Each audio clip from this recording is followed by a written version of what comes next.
Flashback. കോഴിക്കോട്ടെ ദീപകിന്റെ ആത്മഹത്യാ കേസിൽ ദീപകിനെതിരെ വീഡിയോ പോസ്റ്റ് ചെയ്ത ഷിംജിത പിടിയിലായിരിക്കുന്നു. ഇതൊക്കെ എന്ത്? A few moments later. പ്രതി ഷിംജിതയ്ക്ക് ഇപ്പോൾ ജാമ്യം ലഭിച്ചിരിക്കുന്നു. തോന്നി അതങ്ങനെ വരൂ, അതങ്ങനെ സംഭവിക്കൂ. ഇനിയാണ് എന്റെ ഷോ. പിന്നെ ദൃശ്യം 3 കണ്ടിട്ടാ അടിപൊളി, ഒരു രക്ഷയില്ല. മാങ്ങാത്തൊലി കഴിവേറി മോളെ, നിന്നെ ഞാൻ നോക്കി നടക്കുകയായിരുന്നു. ഇപ്പോൾ വന്നിരിക്കുന്നു അശ്വന്ത് കോക്കിനെ വെല്ലുന്ന പ്രകടനവുമായി പുതിയ റിവ്യൂവർ എന്നൊരു തസ്തികയിൽ. സാധനങ്ങള് അവളെ ഇപ്പൊ ശരിയാക്കി തരാം. എപ്പോഴത്തെയും പോലെ തന്നെ ദൃശ്യം ക്ലൈമാക്സ് കാണുമ്പോഴേക്ക് നമ്മളെ ഞെട്ടിച്ചെളിയുന്നുണ്ടല്ലേ യാസി?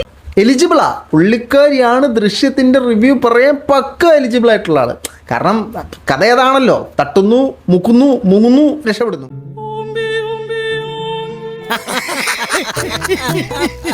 പൊളിച്ച് ഫസ്റ്റ് കാണുന്നേരം കുറച്ച് ലാഗ് പോലെ തോന്നുന്നുണ്ടേ ഫസ്റ്റ് ഹാഫ്. നശിച്ച് നാണം കെട്ട് നാറി വീട്ടുകാരുടെയും നാട്ടുകാരുടെയും മുഖത്ത് നോക്കാൻ പറ്റാണ്ടായിട്ടും വീണ്ടും ഈ പരിപാടിക്ക് ഇറങ്ങി തിരിച്ചല്ലോ.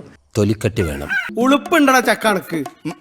പിന്നെ സെക്കൻഡ് ഹാഫ് മുതൽ ഇങ്ങനെ ത്രില്ലിൽ കൊണ്ടുപോയിട്ട് ക്ലൈമാക്സ് ആണ് ഞെട്ടിച്ച് കളയുന്നുണ്ട്. അല്ല, മൊത്തത്തിൽ ഞെട്ടിയിരിക്കുകയാണല്ലോ. ഇപ്പൊ നീ ഞെട്ടി, ഇനി നിങ്ങോട്ടും.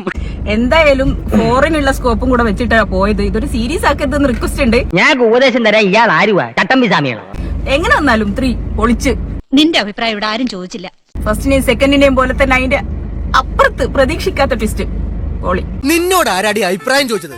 ഷിംജിത ഇപ്പോ സിനിമ റിവ്യൂ, ട്രാവൽ റിവ്യൂ, എങ്ങനെ പറന്ന് പറന്ന് നടക്കാണ് ഷിംജിത. ഈ തമാശകളൊക്കെ അവന്റെ ഈ പ്രായത്തിലല്ലേ നടക്കൂ.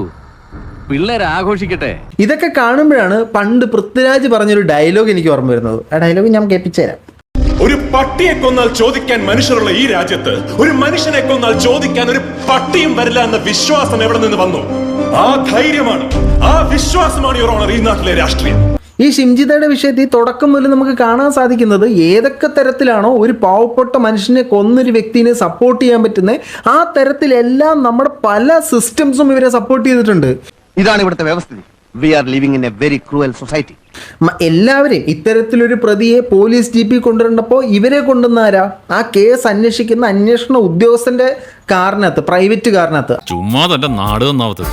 ഒരു കുടുംബത്തിന്റെ ബേസിക് ആയിട്ടുള്ള ആ കുടുംബത്തിന്റെ ഒരു ഹോപ്പിനെ തന്നെ നഷ്ടപ്പെടുത്തിയിട്ട് നമ്മൾ ഹാപ്പി, നമ്മൾ സിനിമ റിവ്യൂ ചെയ്തിട്ട്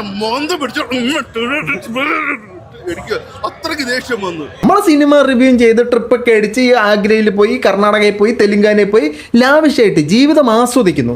ദൃശ്യം 3 കണ്ടിട്ടാ അടിപൊളി, ഒരു രക്ഷയില്ല. കുറെ നേരമായിട്ട് ഞാൻ സഹിക്കുന്നു.